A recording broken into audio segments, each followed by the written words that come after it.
الحمد لله الذي خلق الإنسان من علق، الذي قدر فهدى، والذي أخرج المرعى فجعله غثاء أحوى. أشهد أن لا إله إلا الله وحده لا شريك له، وأشهد أن محمدا عبده ورسوله. اللهم صل وسلم وبارك على نبينا محمد وعلى آله وصحبه ومن استنى بسنته واهتدى بهديه إلى يوم الدين. أما بعد، فيا عباد الله اتقوا الله، وأوصيكم ونفسي بتقوى الله، فقد فاز المتقون. قال الله سبحانه وتعالى في كتابه العزيز: أعوذ بالله من الشيطان الرجيم، يا أيها الذين آمنوا اتقوا الله حق تقاته ولا تموتن إلا وأنتم مسلمون. وقال عز وجل: وتزودوا فإن خير الزاد التقوى واتقون يا أولي الألباب.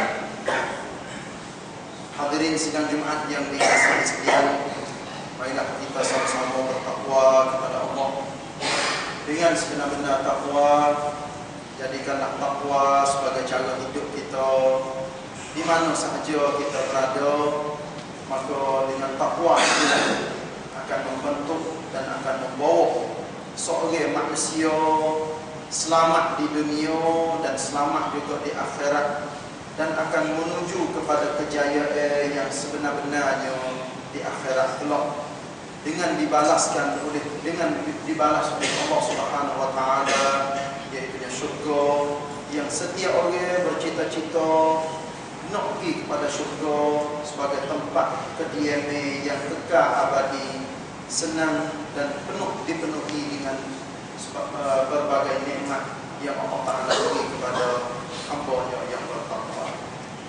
Ikhwah hadirin sidang Jumat yang dikasihi sekalian, pembentukan manusia ataupun harga manusia di atas muka bumi ini adalah sangat tinggi dan mahal harganya.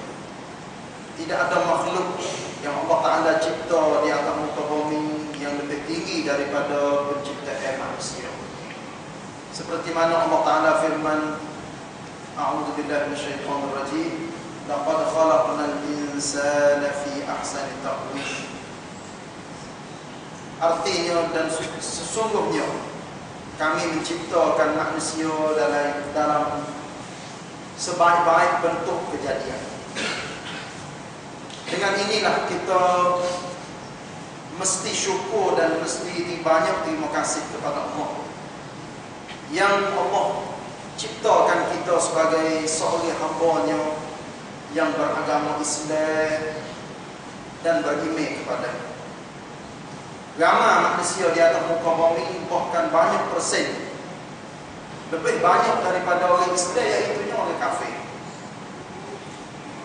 Kenapa Allah Ta'ala buat orang kafir lebih banyak daripada orang Islam? Ini adalah fitrah semula jadi yang Allah Ta'ala nak pilih di kalangan hamba Dia. Walaupun orang kafir adalah hamba Dia juga.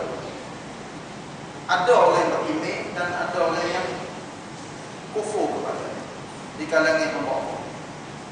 Sebab itulah kita sebagai orang yang beriman kepada-Nya, yang beragama Islam, sama ada Islam daripada keturunan ataupun alhamdulillah sebahagian saudara-saudara kita yang memeluk Islam, mereka itu adalah saudara kita seluruh dunia. Tapi bukan arti Islam yang kita mewarisi daripada ibu bapa nenek kita hanya boleh berkata ataupun boleh goyak katanya molek dah Islam yang ada pada kita. Bahkan setiap orang dia kena cara hidup dia supaya dia menjadi seorang Muslim yang sebenar. Sebab tu kita selalu mendengar wasiat daripada khatib, boleh katakan setiap minggu ayat yang berbunyinya wala tamutunna illa wa antum muslimun. Allah Ta'ala share kepada kita dan royak kepada kita dan menjadi satu rukun daripada rukun khutbah, supaya wasiat ini diwasiatkan kepada semua pendengar ataupun yang hadir solat Jumaat, iaitu wala tamutunna illa wa antum muslimun. Jangan sekali-kali kamu mati. Kita tak tahu bila kita nak mati. Tapi Tuhan raya illa wa antum muslimun, kecuali kamu mesti jadi sebenar-benar muslim. Berarti dalam hidup kita ni tak boleh berhenti daripada membentuk diri kita sendiri supaya menjadi orang Islam yang sempurna dalam cara hidup kita di atas muka bumi. Nak sempurna macam mana waktu duduk di atas. Setiap orang nak bawa diri dia supaya dia sempurna dalam cara hidup.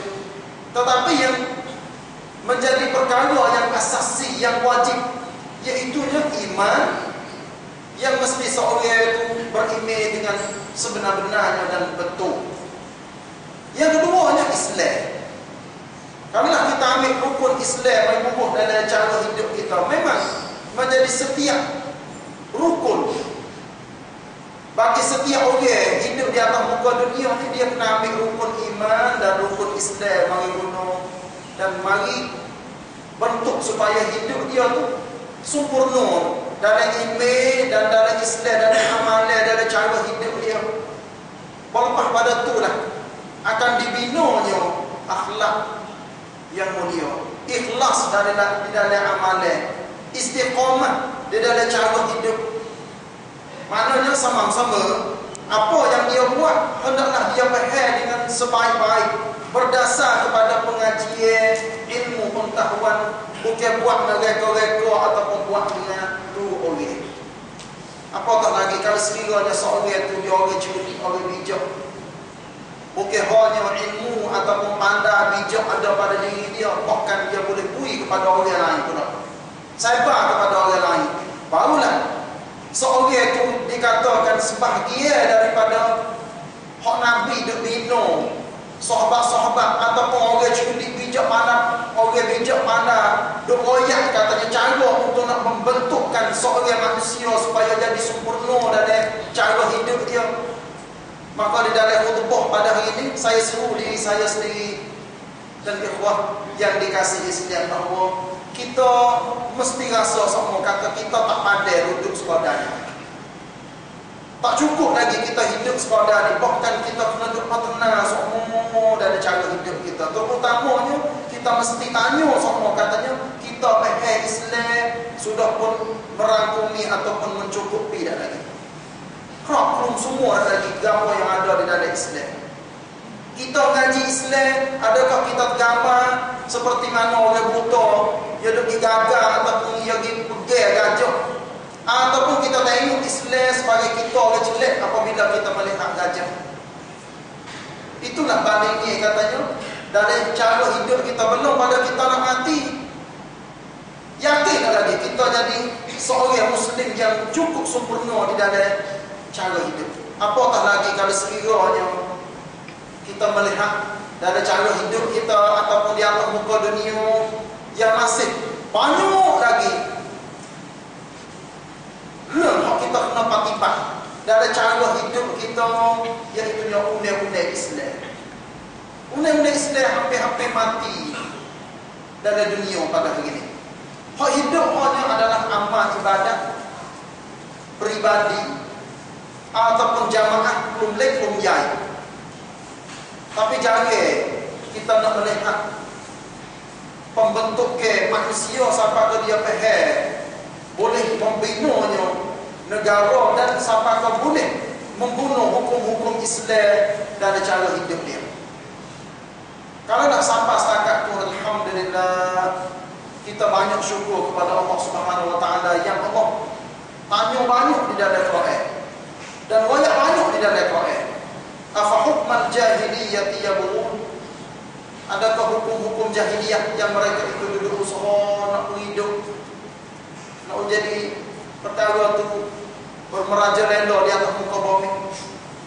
Tu hewaya banyak, tanya banyak di dalam Quran.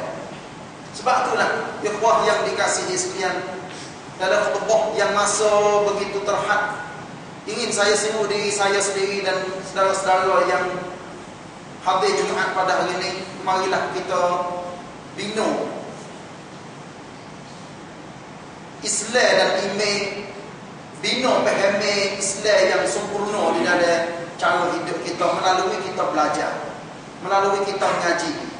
Orang alim, orang ada ilmu, jangan dia bakhil dengan ilmu yang ada pada diri dia.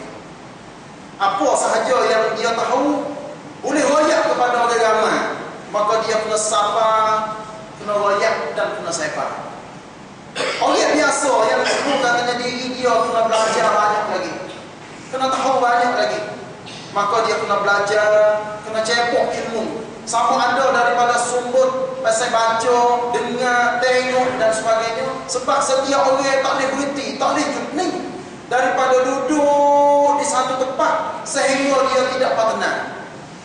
Setiap orang kena jalan, kena hungar, kena berlari. Tak boleh duduk dia. Bila duduk dia, kita mesti rasa bahawa orang lain akan hambat kita ataupun orang akan lebih maju daripada kita. Kita melihat orang-orang yang hanya tumpu kepada dunia, dia tak berhenti kerja, dia tak berhenti berusaha tiap hari, tiap malam untuk majukan mereka itu dari hal ke dunia ini. Apakah kita sebagai seorang hamba Allah yang kita mesti maju kedua-dua dunia, kita kena maju, akhirat pun kita maju. Sangat salah ataupun sangat tak betul bagi orang Islam yang faham katanya kita tak kena maju di dunia, kita hanya tumpu kepada akhirat.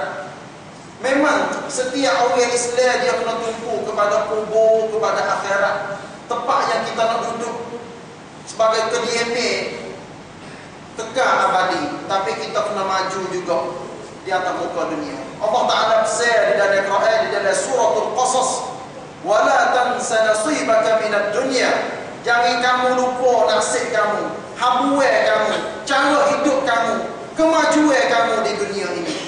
Bermaknanya apa yang kita buat di dunia, maju insya-Allah akhirat pun kita maju.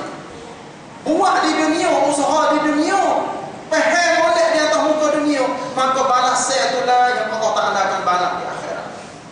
Usaha penat letih, lelah di atas muka bumi, tapi balasnya senang di akhirat.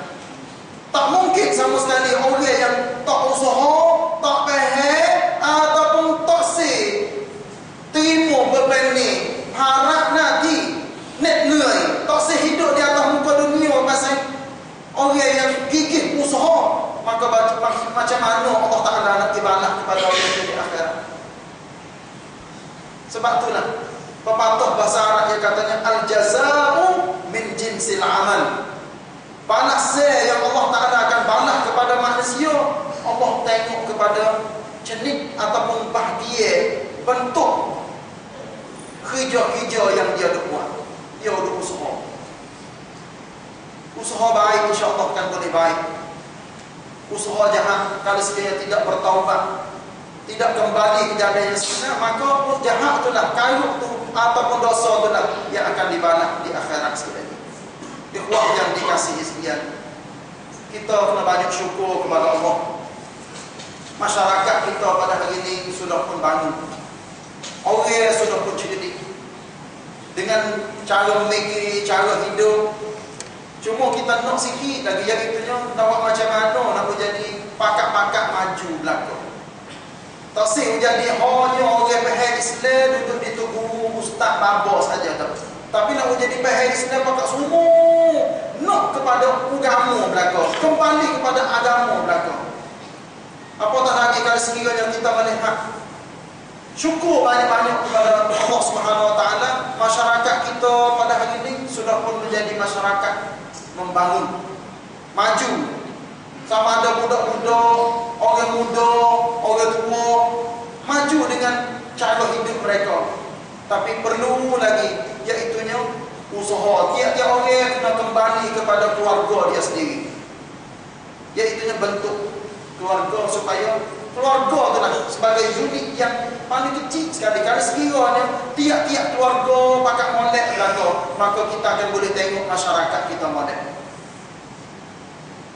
Tetapi kalaulah keluarga tidak dididik, tidak dibentuk, tidak diajar, tidak diasuh, tidak ditarbiah, maka bagaimanakah kita nak melihat keadaan masyarakat kita selepas daripada kita mati sekali lagi? Apakah nasib anak-anak kita, cucu kita yang akan hidup selepas daripada kita mati?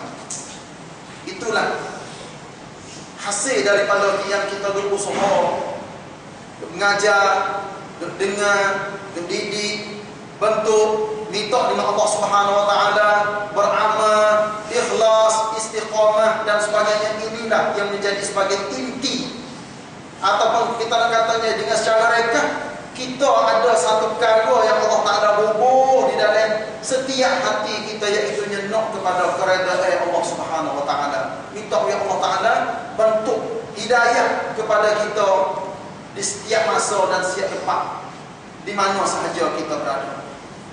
Tanpa hidayah, tanpa taufik daripada Allah, walaupun usaha setakat mana di atas muka dunia, tapi menjadi usaha yang hampa dan tidak dihargai oleh Allah Subhanahu Wa Taala. Sebab tu selalunya kita kena minta taufik dan hidayah. Minta kepada Allah Taala taufik, beri kepada kita supaya kita denuk Allah Taala pun denuk macam tu juga. Dan nuksa lagi yang lebih mahal daripada apa sahaja, iaitu hidayah, petunjuk, tanam yang menjadi sebagai satu jalan, satu lorong yang kita nak minta as-siratul mustaqim, iaitu jalan yang lurus hidup di atas muka dunia. Oleh itu, ikhwah yang dikasihi sekalian, marilah kita pakat-pakat patena dalam cara hidup kita. Jangan lupa bahawa hidup di dunia ini hanya sementara, tetapi dari sementara inilah kita akan boleh perkara-perkara yang berharga di sisi Allah Ta'ala, sama ada di dunia yang Allah Ta'ala beri kepada kita, yang boleh kita nikmati, apatah lagi selepas daripada kita mati, kita dipenuhi dengan perkara yang baik. Semoga itulah akan menjadi perkara yang kita ingini dan perkara yang kita cita-cita, yang murni dunia dan akhirat. A'udzubillahi minasyaitonir rajim. Bismillahirrahmanirrahim. Wal 'asr innal insana lafi khusr illa alladhina amanu wa 'amilus solihat wa tawasaw bil haqq wa tawasaw bis sabr. Aqulu qawli hadha wa astaghfirullah li wa lakum wa li sa'iril muslimina wal muslimati min kulli dhanb fastaghfiruhu innahu huwal ghafurur.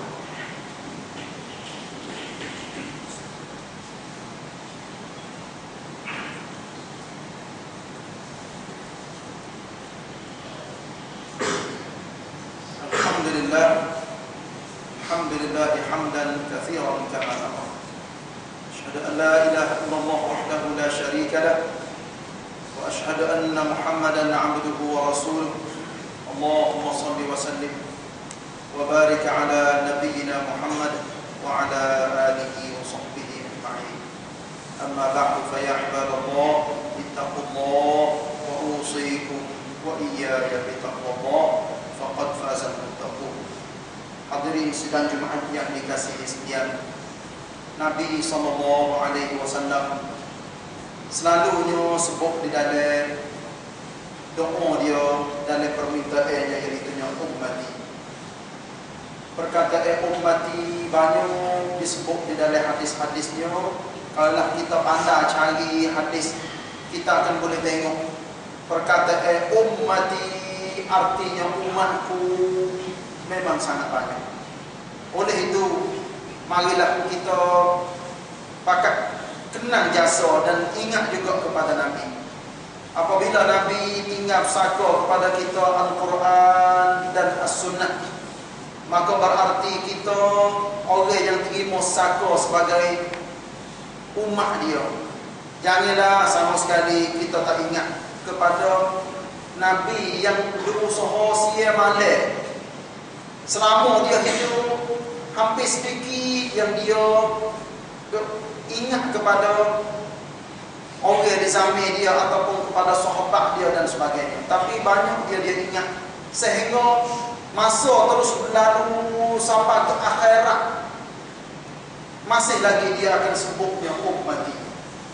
Oleh itu ikhwah yang dikasihi sekalian, kita sebagai umat Nabi Muhammad sallallahu alaihi wasallam, marilah kita banyak selawat kepada Nabi. Turut sunnah dia. Apa yang dia buat, marilah kita pakai amal.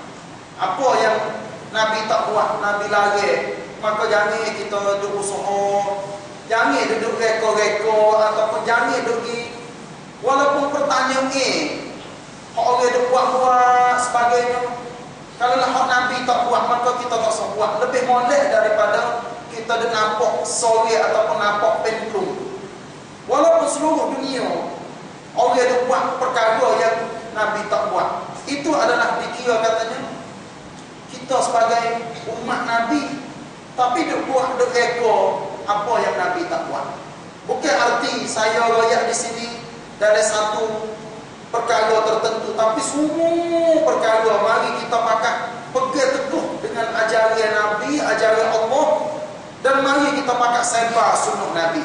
Apa sahaja yang Nabi buat, yang Allah Ta'ala suruh di dalam Quran, mari kita sebar. Banyak pun jadi cara hidup kita ni serupa dengan hak Nabi buat. Sama ada makan, minum, duduk, bergaul, mengajar, mengaji, dan semua bentuk. Itulah yang dikatakan kita nak suruh kepada ajaran Nabi. Tanda katanya kita sayang kepada Nabi, hormat kepada Nabi. Itulah orang yang akan diiktiraf ataupun Nabi Yawrab apabila sampai di pada mahsyar nanti. Nabi royak katanya, aku tunggu umatku di kolek al-haud. Nah, kolek siapa boleh masuk dekat dengan aku, boleh minum air di kolek aku, berarti orang itu adalah orang selamat. Tanda katanya ahli syurga orang itu. Dia tidak akan haus dan dahaga buat selama-lama. Tapi ada sebahagian yang Nabi royak di dalam hadis, iaitunya orang yang mari sampai dekat-dekat. Nabi pun royak katanya, ini adalah kaum aku, buat aku. Tiba-tiba malaikat mengiskat. Mari hamba, satu golongan manusia, hamba di jauh. Nabi berasa kejut. Nabi royak katanya, aku kejut. Terasa dari hatiku, bapa-bapa dia hamba umat aku. Tiba-tiba malaikat royak kepada Nabi katanya, inilah golongan orang yang mereka-rekakan perkara yang Nabi tak buat. Dia buat, dia reka main benda tu benda ni, dan dia buat kerusakan di atas muka bumi, sehingga inilah orang yang akan dijauhkan daripada Nabi pada hari akhirat sekali lagi. Ini adalah hadis yang saya sengaja terjemuh ke bahasa Melayu. Tengoklah di dalam Kitabul Fitan, di dalam Sahih Al-Bukhari juzuk yang terakhir sekali. Cuba kita melihat apakah ngerinya perkara-perkara yang akan berlaku di dunia dan di akhirat. Orang yang tidak ikut sunnah Nabi dan orang yang tidak duduk cara hidup dia seperti mana yang Allah Ta'ala ajar dan Nabi SAW membuat contoh dan teladan. A'udzubillahi minasyaitonirrajim. Inna Allaha wa malaikatahu yusalluna 'alan nabi. Ya ayyuhalladzina amanu sallu 'alaihi wa sallimu taslima. Allahumma salli wa sallim wa barik 'ala nabiyyina Muhammad wa 'ala alihi wa sahbihi ajma'in. Allahumma ighfir lil muslimina wal muslimat wal mu'minina wal mu'minat al ahya'i minhum wal amwat. Allahumma a'izz al islam wal muslimin wa adhill asy-syirka wal musyrikin wa dammir a'da' ad-din wa ahlik al kafarata wal mulhidin ya rabbal alamin. ربنا آتنا في الدنيا حسنة وفي الآخرة حسنة وقنا عذاب النار. عباد الله إن الله يأمر بالعدل والإحسان وإيتاء ذي القربى وينهى عن الفحشاء والمنكر والبغي يعظكم لعلكم تذكرون ولذكر الله أكبر والله يعلم